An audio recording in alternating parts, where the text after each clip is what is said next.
Bonjour, je souhaiterais profiter aujourd'hui de l'actualité récente et très mouvementée pour vous montrer un exemple d'interconnexion dans les marchés financiers, comme ça peut exister, mais comme c'est extrêmement important. La lecture des marchés est quelque chose d'essentiel dans le trading. Depuis l'annonce de la mise en place des tarifs, de la politique tarifaire douanière réciproque par l'administration américaine, l'un des dommages collatéraux est sans nul doute l'appréciation extrêmement violente du franc suisse versus contre toutes les autres monnaies qui pourrait amener la Banque centrale suisse, la fameuse SNB, à intervenir sur les marchés d'échange afin d'éviter que la surévaluation de sa monnaie n'impacte pas trop négativement la croissance économique. En quoi c'est important? Effectivement, depuis le jour de la libération, tel que l'administration Trump l'a appelé, la parité suisse contre dollar s'est appréciée de plus de 8%, le tout en quelques jours, en moins de 2 semaines, propulsant la devise suisse à son niveau le plus haut depuis 2011. Cela pourrait forcer, selon moi, la Banque centrale à intervenir sur les marchés et ou à baisser son taux directeur déjà très bas. Effectivement, la Banque centrale suisse pourrait revenir, si elle a baissé aujourd'hui de 0,25 points de base ses taux directeurs, à une politique de taux réel négatif.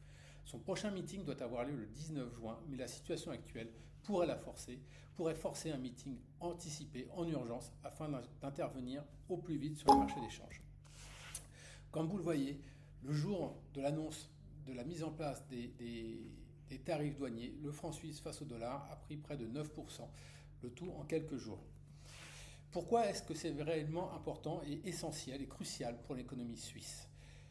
En réalité, l'économie suisse est fortement dépendante de ces échanges de biens et services avec l'extérieur, qui représentent près de 120% du PIB, contre une moyenne seulement de 60% pour la moyenne des pays de l'OCDE.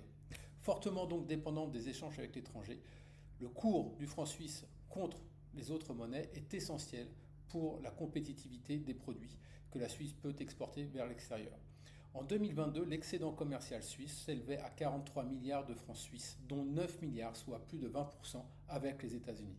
Les réserves de change, et cela est un point très important pour la suite, de la Banque centrale suisse a atteint un niveau record à 724 milliards de francs suisses.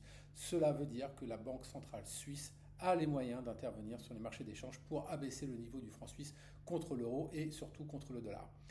Un franc suisse survalorisé en conclusion va avoir un impact extrêmement négatif sur les exportations suisses par une baisse significative de la compétitivité des prix.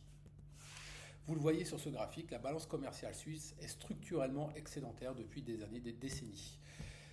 Les secteurs d'activité qui sont concernés le plus, ce sont les produits chimiques de spécialité et la pharmacie, ainsi que les métaux précieux et l'horlogerie.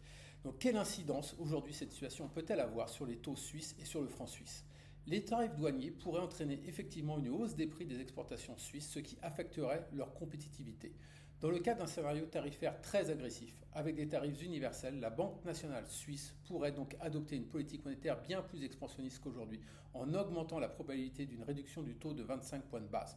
Dans ce scénario catastrophe, le franc pourrait s'apprécier par rapport à l'euro en raison de son statut de valeur refuge. Face au dollar, la situation actuelle est également très préoccupante et probablement la Banque centrale ne peut pas laisser sa monnaie se surévaluer telle que c'est le cas aujourd'hui sans que cela ait d'incidence néfaste sur son économie. Vous le voyez sur le graphique, le franc suisse contre dollar n'a jamais été aussi élevé depuis 2011. Effectivement, on est suracheté et la tendance semble très solide aujourd'hui. Sans une intervention de la Banque centrale, cette tendance à la hausse du franc suisse, donc à la surévaluation du franc suisse contre le dollar, pourrait perdurer, handicapant la croissance économique suisse à court et moyen terme. Face à l'euro, c'est la même situation, on peut même dire que graphiquement parlant, et là on fait le lien avec l'analyse technique, on est sur une résistance majeure qui, si elle était cassée, on aurait très certainement une énorme accélération. C'est très probablement également ce que l'on appelle un leading indicator pour savoir est-ce que la situation sur les tarifs va un petit peu s'apaiser ou non, et sinon est-ce que la Banque centrale suisse va intervenir pour abaisser la valeur du franc suisse contre l'euro, sachant que l'euro est la zone de commerce la plus importante pour la Suisse.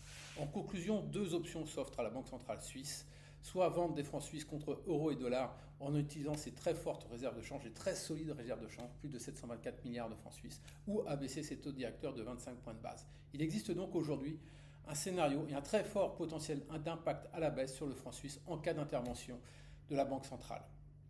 En conclusion, cette analyse que je viens de vous proposer, si elle vous a plu, alors commentez CHF et vous recevrez un PDF avec 5 conseils essentiels à connaître dans le trading. Le trading, c'est une chose de précision, de travail et d'analyse de l'actualité. Je vous dis à bientôt.